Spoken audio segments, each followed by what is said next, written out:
Hi, Sue. I'm not hearing you for some reason. Let's do There you this go. over. Hey. So, welcome to another episode of Training is a Business Driver. I'm Susan Gaddy, your host, and I brought with me a good friend of mine, Julia Hickman. Julia, say hello.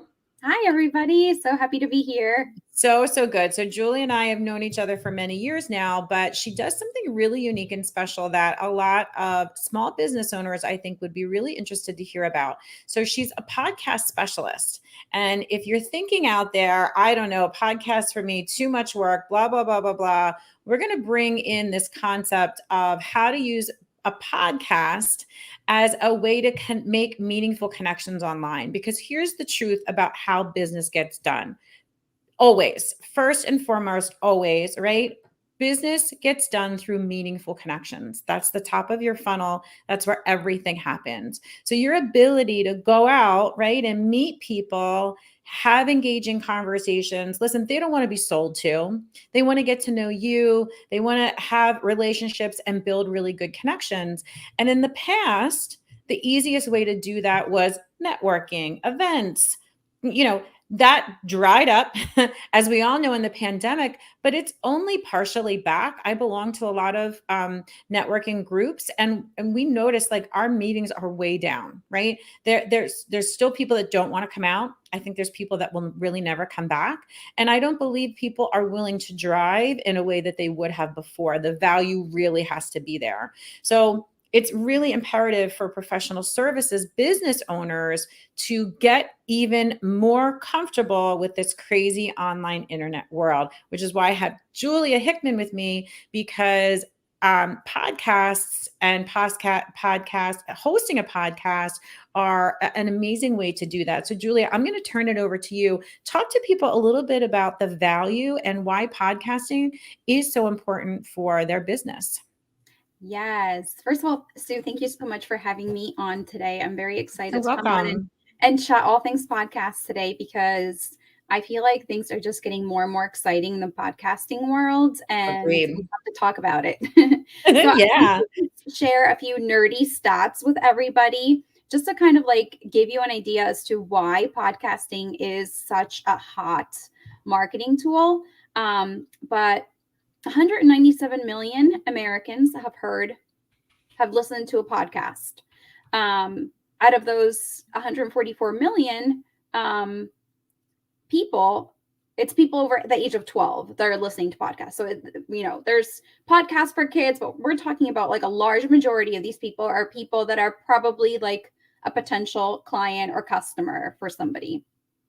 32% of Americans listen to podcasts at least monthly, which means they are regular consumers of the content that is out there.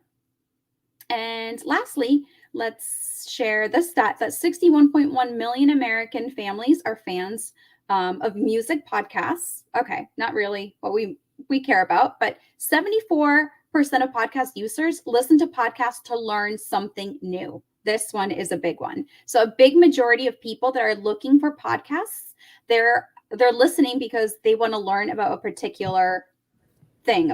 They're trying to get some kind of problem solved by listening to a podcast. That is so dead on, right? Yeah. So, and tell me, what was the stat on that again? I'm just putting some things in the comments. Yeah, that was 74% of podcast listeners. Listen to learn. Ha! Listen to And learn. what better thing do you want to be, right, than the expert that has the answers to the biggest questions that your people are asking? How amazing is that?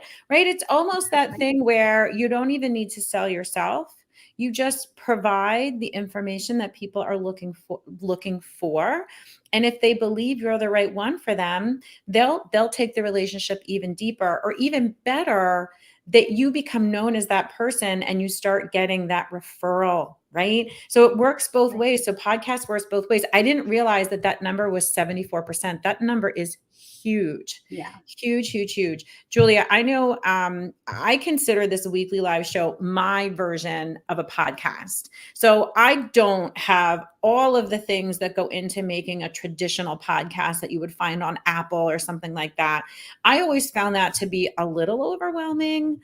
probably too much work for me alone, right? So, why don't you talk a little bit about how, people like me could, utilize podcasts maybe in a slightly different way that's not so time consuming, or, some of the other things that people feel about podcasts. Sure. So let me kind of talk about the traditional podcast first, and then I can show the different other ideas that someone Love can that. use podcasts for. So the typical podcast that most people probably know is the weekly show where the expert, the podcast host, has a day of the week where they share where their new episode comes out, right? So it's usually once a week, same day, and it's either a solo episode or maybe it's an interview with another expert, and it's kind of like revolves around a certain topic that they're teaching or they're talking about, and occasionally you might hear this podcast host invite people to a masterclass or to a challenge or to some kind of conversion event. So in this situation, what happens is the podcaster is using their podcast as a funnel into their program or their service, right? And this is great. This is a great way of marketing yourself because you're putting out weekly content, people are consuming it. Again, we know that people are probably listening because they want to learn about what that person is teaching on. So Right. it's an engaged audience. Yeah. Podcaster doesn't have to fight for, it's not like it's on Facebook where they're listening, but they might get they might get distracted by some ad or some comment or whatever. It's Yeah. a podcast. They literally have this person in their ears, and it's like an intimate thing. It's a very intimate way of like consuming that content. I'm a huge podcast consumer for all of those reasons. And my number one place for listening to podcasts are when I'm running. So, Yes. I run a little bit longer distances and I can only really listen to music so long. It doesn't really hold my attention. So I have like my favorite people that are talking about topics that I love, that are really interesting. And I always end up taking away really great points from them.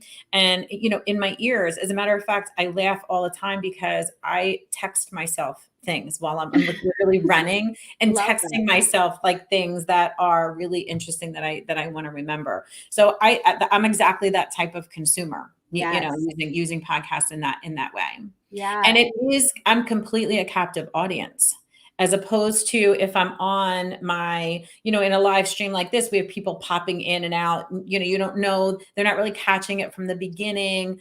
The continuity of it is very different than when someone listens to it. I'm curious if anyone's listening now or later on the replay, where do you listen to your podcast? Do you have a favorite place, Julia? Where do you listen to your podcast? Same as you. I usually listen when I'm running or when I'm out walking with my daughter in the stroller. Yeah, usually when I'm like doing some type of exercise is when I listen.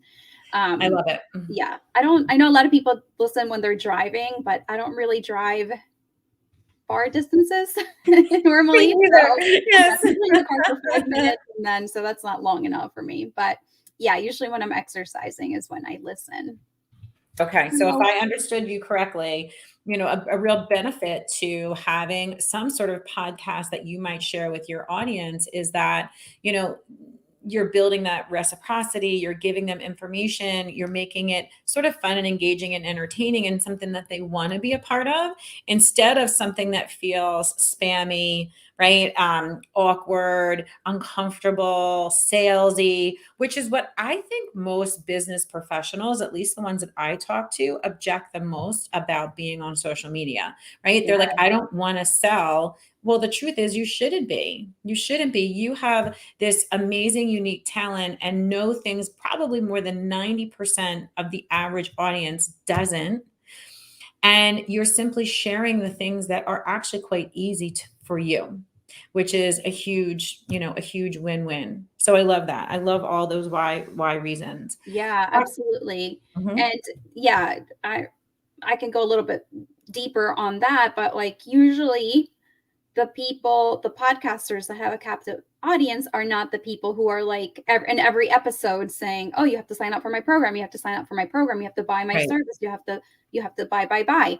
No, they're giving value most of the time and then making an invitation to, get on a call or to sign up for some conversion event. So there's a key differentiator there, because I have followed some podcasts where it feels like, and like every 5 minutes they're trying to sell you something, and it's like, oh my god, this is so annoying. You feel it, right? Like, you know what their intention is, and it's completely out of alignment to what they say they're doing, and it's a turnoff. It's a Yeah. real turnoff. I'm with Yeah, you. Yeah, I'm totally. with you. So what some people say is, okay, this is great. I love it. I get it. Like, I get why having this like weekly show, or even like, let's say bi-monthly show, is a great way for me to grow my audience, because yeah, like Sue was saying, like having a show on, whether it's Facebook or Instagram or LinkedIn or whatever, it's great. You're kind of limited to your audience, right? It's whoever you're connected with is who might potentially see your content. But with a podcast, the the possibility of you reaching people is like pretty endless, because you can reach so many people all over the world. First of all, Apple Podcasts is really good about helping you get shown. I can talk a little bit deeper about that, but like having ratings and reviews and downloads, all those things help the algorithm know that, okay, this is a show worth showing to more people, because people are like enjoying it. Oh, I So love that. I didn't realize that. I didn't yeah, realize that to be so true. definitely, it's definitely like it's very, very possible for people to kind of randomly find you. So that's one of the main things about podcasts that's different from just having like a video on social media. So I wanted to talk about the other ways that someone can use the podcast, which I know, Sue, you work with a lot of people that have more traditional businesses too, that are not necessarily online, who understand the value of having an online presence, but they either hate social media, or they don't really have the time to like understand it, and like, or even to have somebody like deal with it for them, but they know that they need to be out there. And I feel like podcasting is um a great um opportunity for them, a great what's the word I'm trying to think of here, it's another possibility for them, another option for them is what I'm trying Yeah. to think of, Yep. instead of being on social media. So I'm not saying they shouldn't be on social media, they probably still should be, but they can kind of put more energy on podcasting than trying to just fight the algorithm and try to figure all the things out on social media. Agreed. And Agreed. so Yeah. with It's this someone, this is such a great additional tool, right? exactly, Another way to make those meaningful connections. So, all right. So we know the yeah, traditional podcast. Hit us yeah. with some really cool stuff. What can people So do instead of a traditional podcast? Tell us a yeah. little bit about that. So instead of a traditional podcast, what someone could do is literally have a a podcasting funnel. So they can have just a series of episodes that they share with their email list, or their, even like their clients. Like, I know some people have private podcasts for their clients, because it's just easier for their clients to consume that content. So for example, if someone has a course, and typically they have like a Kajabi, or, whatever site it is that the clients have to log into to access that course, a lot of people like forget their login, or, I've done it before where I've signed up for a course, and then after like a month or two, I'm like, oh, I don't even remember my password. Like, I forget it. Mhm. But if you give somebody a podcast, a private podcast, where they don't even have to log in, like they just have that in their on their phone, you make it so much easier for them to consume that content, because most likely they're already listening to podcasts, and now it's just, it's right there, and they can more easily access it.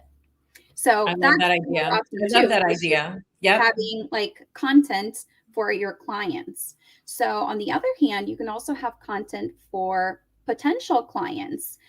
So like an example that I can give you is you could have like a series of 5 to maybe 10 episodes where you walk people through what it might be like to work with you. So this is actually a great thing for someone who doesn't love getting on the phone for sales calls, because those podcast episodes can do the selling for you. And then maybe you just need to get on a call with someone like for clarity, like you're not selling them anymore. You're just kind of like clarifying a few things for them. So it's a great, great option. Another thing that I want to mention about podcasting that goes with all of these options, but with like the traditional podcast and like the free like podcast funnel, is that it's a great way, actually no, more for potential for the traditional podcasting, is that it's a great marketing tool. And I know that traditional business owners, they're big on referrals, they're big on relationships. So that's another selling point of the traditional podcast, is that you can invite guest experts. You can build relationships with them. So you can have anybody on your show that either you want to maybe collaborate with, that you may want to like hire, or maybe that you may want to have as a client, because that gives you, like, when you have that interview session with them, you're essentially having like this conversation. It's like, this coffee chat that you're having with them. You're talking about potential problems that either you or they can solve. It really is a great way to get to know them on a deeper level. And then after that session, you just continue the relationship. And then again, like Sue said, now they know who you are. So when they're ready to hire someone for that service, they're like, oh, yep, I'm going to give Sue a call. I'm going to send her a message because now I'm ready to, invest. I can actually share a real life story where that is 1,000% true statement. So I was invited to be a podcast guest, which is great for me as a business owner. If you invite me, the answer is always yes. So anyone out there that would like to invite me to your podcast, I'd love to be on it. I'm sure Julia would as well, because this is how we become known to new audiences, right? It's always about, putting yourself out there in a way that other people just get to know you. And so I always say yes, especially if we serve the same audience, because I want to get in front of, my ideal audience as well. So I met this gentleman. He's got this great company. It's not anything I would have ever said I needed. It's not anything I would have ever gone looking for. And if I read like his profile or title, I would have been like, I don't even know what that means. Right. But so he invites me on the show, and here, like, we have the pre-conversation, and actually what he does is perfect for me. Now, I don't need it today. I'm not ready to make that investment, but when I am, I already know who I need. So, he doesn't, and it would be the easiest sale of his life, because I'm going to call him up and I'm going to say, I'm ready. And so I believe he's the expert. I know his product and service is the right one for me. We like did all of that pre-work. So, and not once did he offer me anything. Yeah. Not once. Yeah. And that's key too. Yeah. You don't want to go on a podcast, or you don't want to invite someone on your podcast and like sell them on the spot, because that's just icky. No, I've had the opposite happen, and you feel it. Like and I've gotten good enough now that I'll literally stop people and I will actually say, I think we're changing the scope and conversation of this call. This call was for us to talk about podcasting. I'm actually not here to learn about your services or to consider buying them. And it's just confusing me.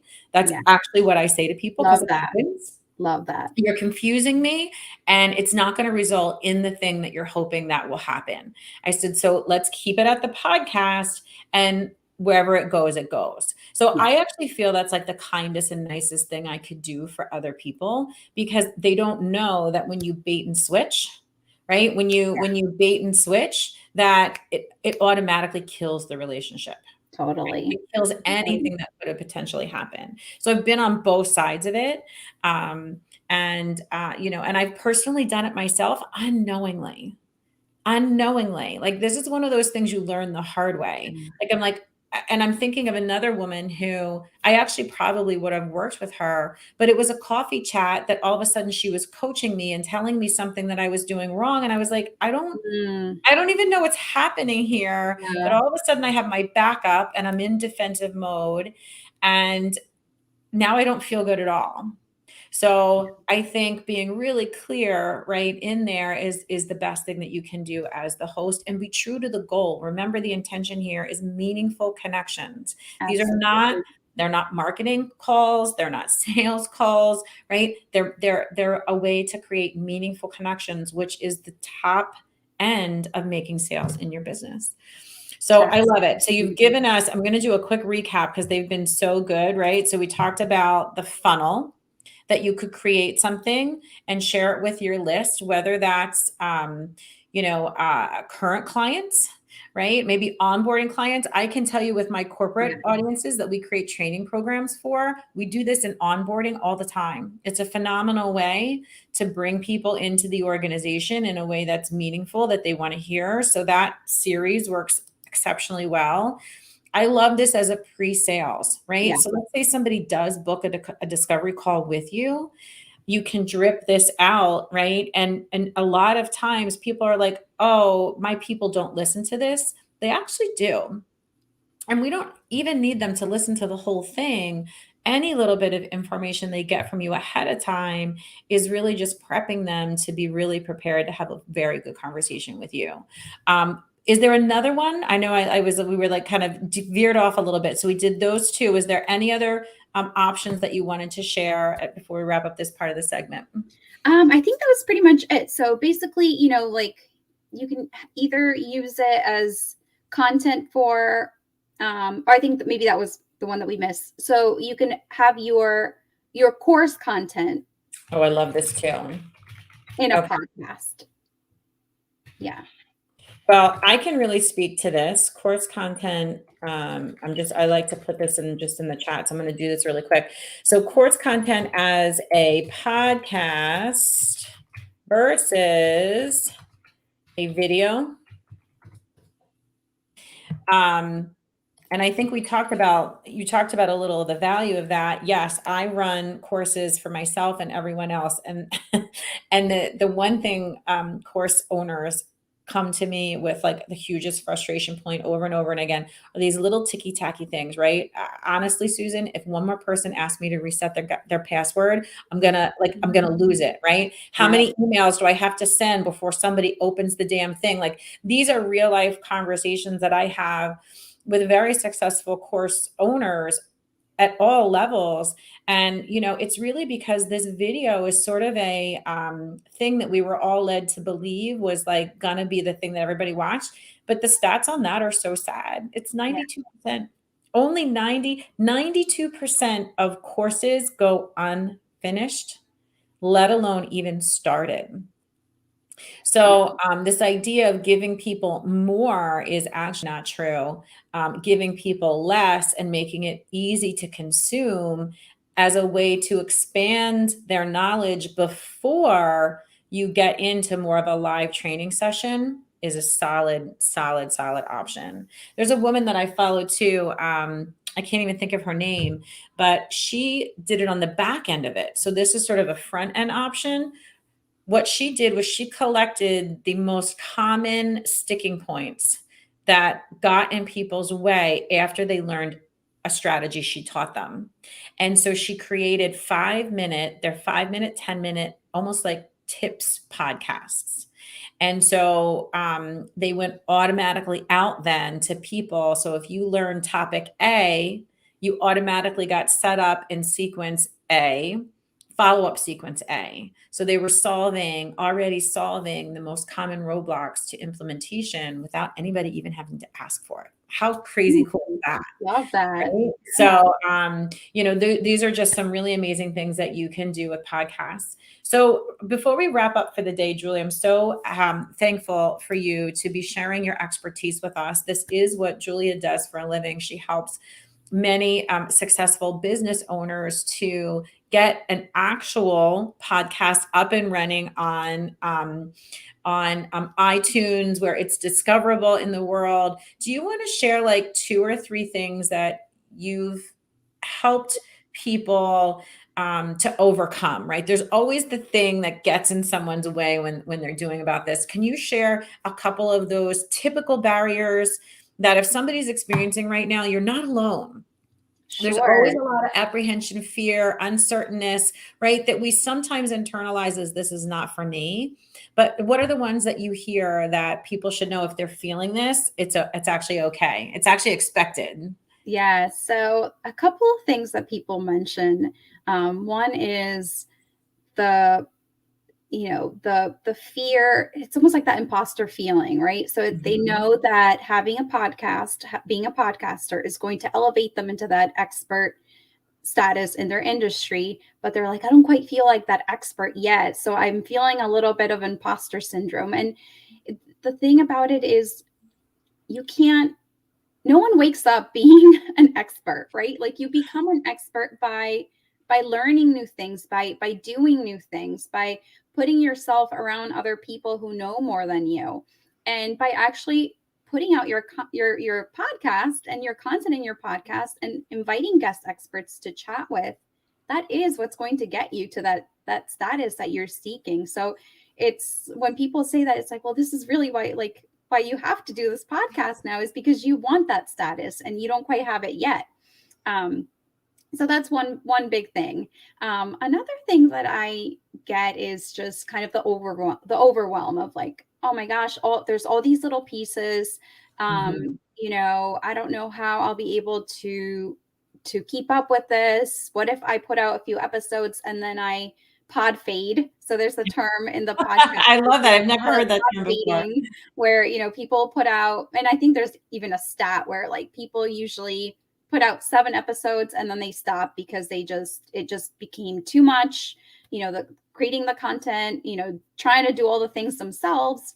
Mhm. And little side note, we do that monthly management too, by the way. I was gonna So say, yeah, that's a thing I would really want people to know because that's for real, right? You're running your business. This is, it's easy for you, Julie. You do this all the time. You have the equipment, you have the team, you have the experience. We make things exponentially hard on ourselves by trying to take on all the pieces. If you really want to do this, you really want to go all in and make this successful in your business, hire somebody that knows what they're doing and right. make it easy on you to be successful.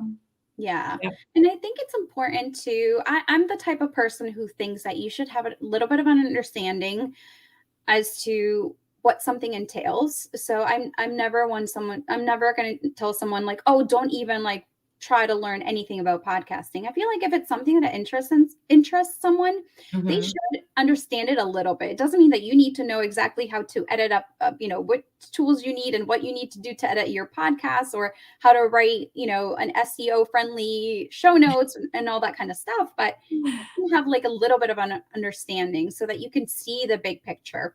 But it does not mean that you need to be the one doing it. Right. And it also doesn't mean that you need to throw it to your VA who might not know what they're doing either. So Mhm. it's Yep. important to find the right fit for someone to really handle that, because it really can be such a lucrative marketing tool in whatever way you decide to use it, whether it's traditional podcasts or, like we said, more of like an evergreen short series that someone can use as a funnel. It's just important to be able to like really utilize that content, repurpose it. Like, that's also another big thing, is if you're spending all this time creating content, it's really, really beneficial to repurpose it, to just give Mhm. that content more life. That's just less work that you're going to do overall, because you don't have to start from scratch. So yeah, I'm a big proponent of repurposing as well. I love it. Well, listen, you've given us some amazing things to think about today. I'm so appreciative of you sharing your time with us. listen, I think the things that's really stepping away from me is that, expertise is the way to open the door. Your expertise as a small business owner, you know things that 90% of the general population doesn't know.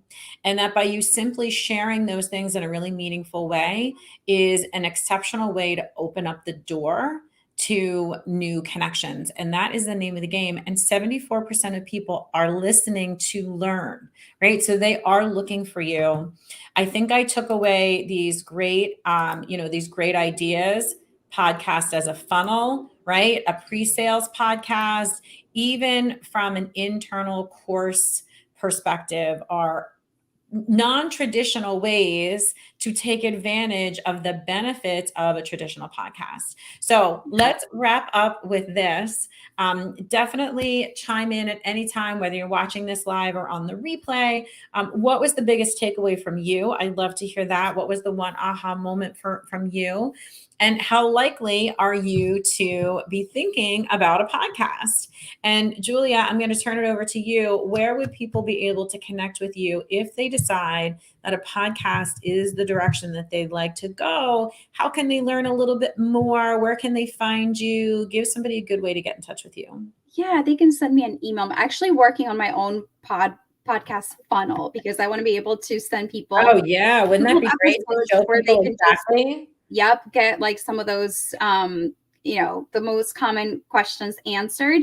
But for now, people can just email me, and that is connect@juliahickmanandco.com. Or you can also find me I'm going to do Hickman and A&D co.com. All right, I think I got it there. I'm going to put it up here as well. And I love that idea because I believe that so intellectually people can grasp the concepts, but it is a completely different experience when you personally have the opportunity to be led through it. So for you to create one as a great way for people to experience it. And then you have a model also that shows people a little bit more they're looking for. So Julia, thank you as always for sharing your expertise with me. I've really enjoyed our time together today. I'm going to ask you, do you have a favorite podcast? Well, I do have a couple of podcasts. So one of my clients, she is a business and mindset mentor. So I listen to her I work on her podcast, so I listen to it. You listen to that all the time. It's called Literally, and I feel like it's great because she really dives into the mindset part, which I feel like there's so much strategy all over the place, but mindset, I feel like mindset that feels good to you is kind of hard to find. So I love Literally, it's called. And then I would say another one that's more like strategy is Kelly Roach's podcast. Yes, that's a good one. That's been in my ear. Julie and I met through Kelly's program. I think you're still in it, right? You're still in it? Yes. So I'm a proud graduate. I spent 2 years learning everything about growing a business online. I'm forever grateful to her. And she was probably a part of like hundreds of miles in my ears. And I'll tell you who I'm listening to right now is Dax Shepard, the armchair expert. So I too am a huge fan of like mindset. And Dax Shepard considers himself an armchair expert around mindset, and recovering alcoholics, speaks very openly and honestly about that. And he invites a lot of big hitters that have great books, people like Brene Brown, some really interesting people on there. So I feel like I get really interesting conversations and that dopamine hit of like the mindset stuff that I love to hear. So that's my recommendation to anyone. And anyone watching, tell us, what's your favorite podcast? I really want to know. I'm always so interested to hear what people are liking and resonating with. And Julia, I will look forward to connecting with you again soon. Yes, thank you so much for having me on. And if anyone has any questions, feel free to drop them and I'll circle back later to check them out. Love it. Awesome. Then have a wonderful afternoon and we'll connect again soon. Bye. Bye.